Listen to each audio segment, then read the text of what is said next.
charts and diagrams, so I gave you some pictures, all right? I like pictures, you know, I look in the books, I like to read the pictures, all right? So I figured I'd give you some pictures tonight to help you understand this. Now, if you get nothing else tonight, I want you to memorize these two pictures, because these things are at the core of a lot of conflict in relationships.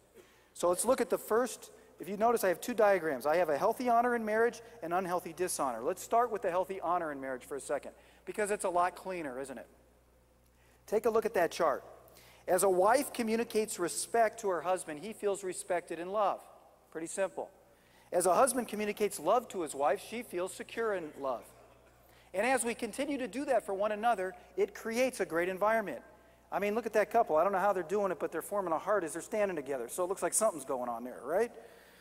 So what happens is if you stay on that cycle, you create honor in your relationship. Now, what's fascinating is a guy named John Gottman has done a lot of research with couples. He's up in Seattle. He takes these couples, they come, they decide to live in a house, hooks them up to electrodes and cameras. I don't know how anybody can live a regular life that way, but they do. You know, either some people need the money real bad, I don't know. But they go in these houses, he observes them. Now, he's done this for years. And what happened is he's gotten pretty good at determining what marriages stay together and which ones break up. You know what he found? He said it doesn't necessarily matter how good you communicate, though it helps. So all those reflective listening things, you know, if people actually do those in that mechanical way, he said that doesn't necessarily determine it. It's not even necessarily how well you fight together that determines whether you'll be successful or not. Now, those are two things we put a lot of energy into.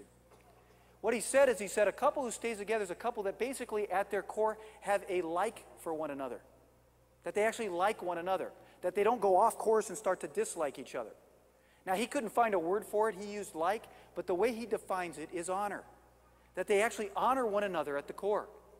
So that if you're doing these things and honoring one another, that is the core of what keeps a marriage together.